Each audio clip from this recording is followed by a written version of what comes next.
అంటే అంతేలేమ్మా అని ఇలాంటి నిరసన మాటలు కానీ ఈసరింపు మాటలు కానీ లేకపోతే న్యూనతాభావం కానీ ఇలాంటివి ఎప్పుడు అమ్మకు లేవాడు. వచ్చే అబ్బాయి ఏం చేసి పెట్టడా చెప్పండి అంటూ చాలా పాజిటివ్ ఉంది. ఇప్పటికీ కూడా తను సపరేట్ ఇచ్చుడు మా ఇంట్లో ఎంతో అందరూ వేరు ఎందుకంటే అమ్మకి మోస్ట్ స్ట్రెస్ బస్టర్ వచ్చేసినా లేకపోతే ఏదో రిలీఫ్ ఏంటంటే కిచెన్ కూర్చొని వండి అందరికి పెట్టాం.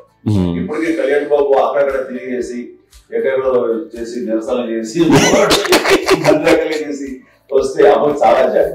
అదేదో ఇంక మేము గుడ్లో కష్టపడుతున్నాం కానీ 6 గంటల్లో వెళ్ళేది మీ టీవీలో వాటిలో ఎక్కువగా చూపించేసరికి వాడే కష్టపడతారు కష్టపడలేదు ఫీల్ అమ్మకి అందులో రాగానే ఎలా వచ్చావా అని అమ్మ ఎక్కడ కళ్యాణ్ బాబు ముందు అమ్మలో కానీ ఎక్కడ కళ్యాణ్ బాబు తను ఎక్కడ ఉంటాడో ఏ ఉంటుంది తెలుసు అది చేసిన తర్వాత ఎక్కడ తను వాడికి ఇష్టమైన బిర్యానీ అవి చేసి చక్కగా పంపించి అన్ని చేస్తుంది.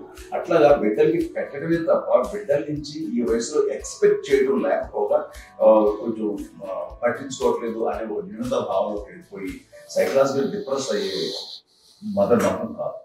ఆ రకంగా మనందరికీ భరోసా. మేము కూడా పెద్ద అయినా బిడ్డలు వాళ్ళ ప్రవృత్తి ఉద్యోగ రీత్యాల వాళ్ళ వృత్తి రీత్యా వాళ్ళు దూరం అయిపోయి మనల్ని చాలా కమ్యూనికేషన్ గ్యాప్ వచ్చినా సరే బిడ్డలు నాకు దూరం అయిపోయి పట్టించుకోవట్లేదు. ఇలాగే చూసావా వెళ్ళి ఎంత ఇదిగా వదిలేయేవాళ్ళు గురించి ఇప్పుడు ఏమైపోయాను అని ఇంత పింఛన్ బాధపడలేదు వాళ్ళకి అంటూ నెగిటివ్ సైడ్ ఆలోచించే విధానం లేనే. అది మా అందరికి ఎంత కంఫర్టబుల్ అంటే అంతే కదా. ఎందుకోకపోతే మాధవ చూసుకుని మాధవ లేకపోతే నాగబాబు వెళ్తుంటాడు కడియడం వల్ల మా విజయ్ చూసుకుంటున్నది సరే నాకు కళ్యాణ్ బాబు తను చూసుకుంటాడు ఇట్లా ఎవరో కూడా వెళ్తూ ఉంటాం. అమ్మ మాత్రం అది వెరీ గుడ్ హెల్దీ. నేను చాలా మంది తల్లిదండ్రులు చూశాను వాళ్ళు చాలా ఇబ్బంది పడుతుంటారు పట్టించుకోవట్లేదు అర్థం చేసుకోగలను కానీ వాళ్ళు వస్తే బాగుంటుంది కదా అనేది ఉంటుంది ఫీల్ అవుతారు. అలాంటి ఫీల్